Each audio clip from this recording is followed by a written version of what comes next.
We are at the Porsche Museum in Stuttgart, Germany. I'm pretty excited about this one of the most iconic brands with over 90-year history manufacturing some of the best cars in the world. So I'm pretty excited about this. Let's just jump right in to see all these amazing cars. Here's a beautiful 356, which was manufactured in the new Porsche factory at Stuttgart in 1950 and was actually presented as a gift to Ferdinand Porsche, so they gave it his name. Here's a 356 Roadster, which is pretty awesome. This was made exclusively for North America.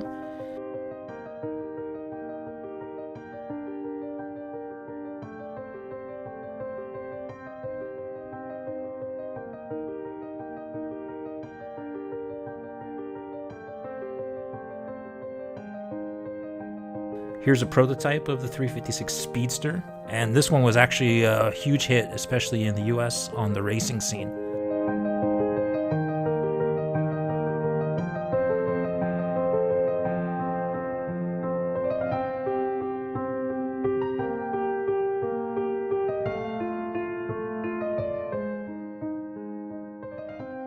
The paint job on this 356 Carrera is absolutely beautiful.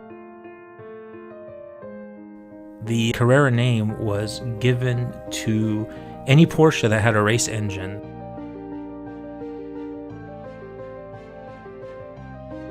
And here's a few more beautiful 356s.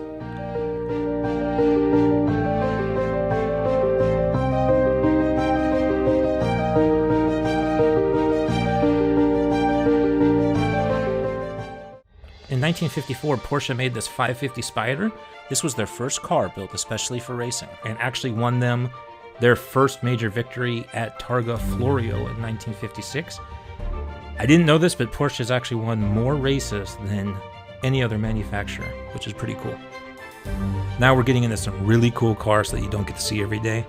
This is beautiful and fast, which perfectly describes the 904 Carrera GTS.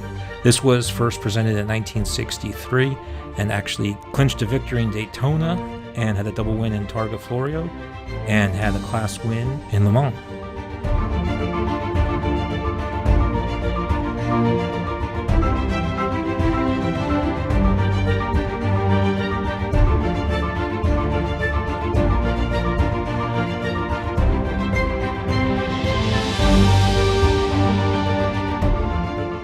Check out this Formula 2. It's the first open-wheel single-seater that Porsche developed, and it actually won the unofficial Formula 2 World Championship in 1960. Dan Gurney from America won the French Grand Prix in this 804 in 1962. Interestingly enough, this is the first and now only World Championship victory for a Porsche Formula 1 car. But they're trying to get back into Formula 1, so we'll see what happens. I'm pretty sure they'll do well. Here we have a 754 prototype. This was actually developed from the 356 and would become the 911. It actually kind of looks like a 911 family car. But here it is, the start of a legend, the 911. This was originally called the 901, but not sure if people know this, but there was a trademark dispute and Porsche had to rename it the 911. And the rest, as they say, is history.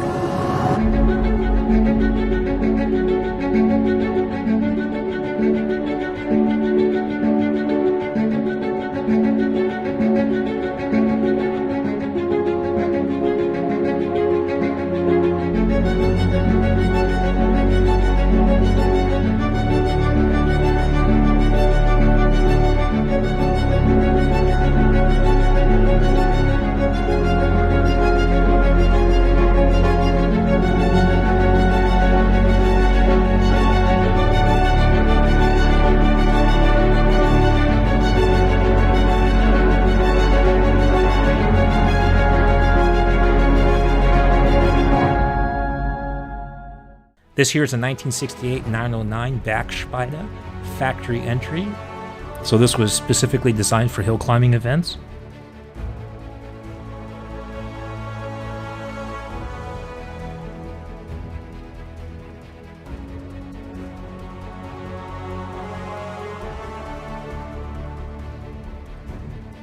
Now we're going to look at some 917s. Look at this beautiful martini livery.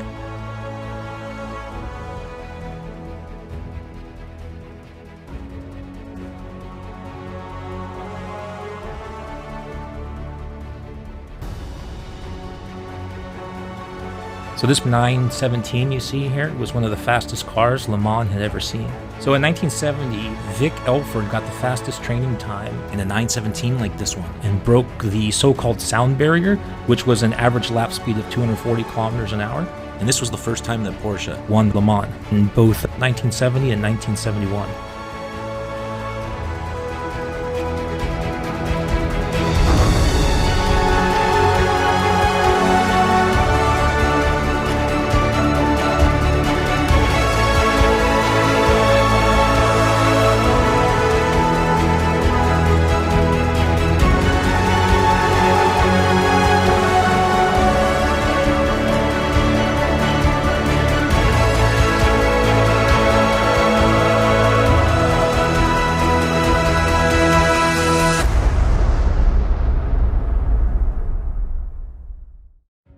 Check out this 908 with Golf livery.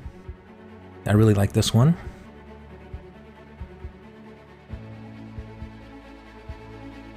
Now we're going to look at some other amazing race cars.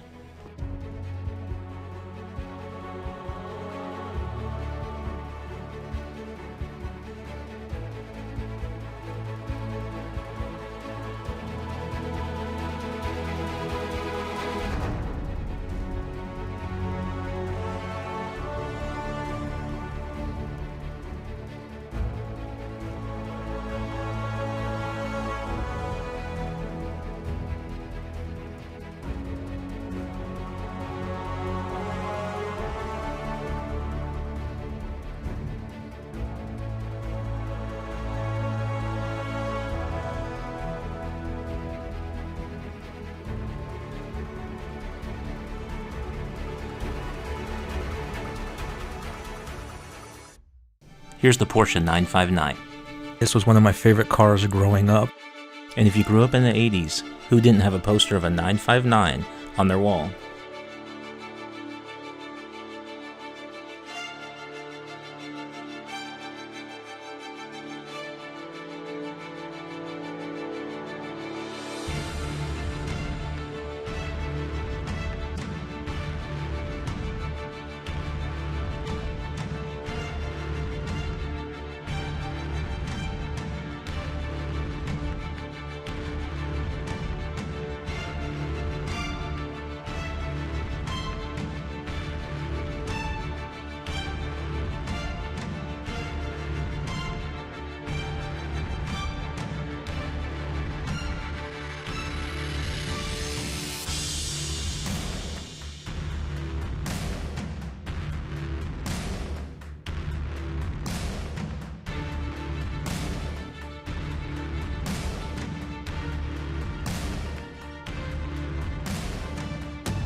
God, you guys thought I was going to walk past the 919, didn't you?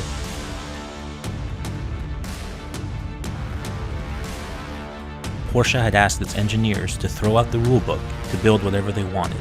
The result, this Porsche 919 Evo, which broke the Nurburgring record on June 29, 2018, with a lap time of 5 minutes, 19.546 seconds. The last time a record was broken was in 1983.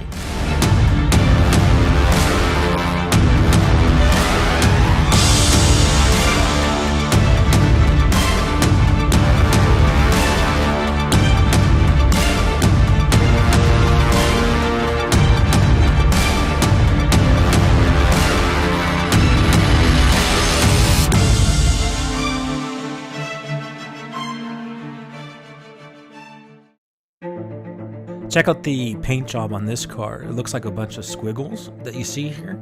These are actually drawings of famous racetracks from all around the world.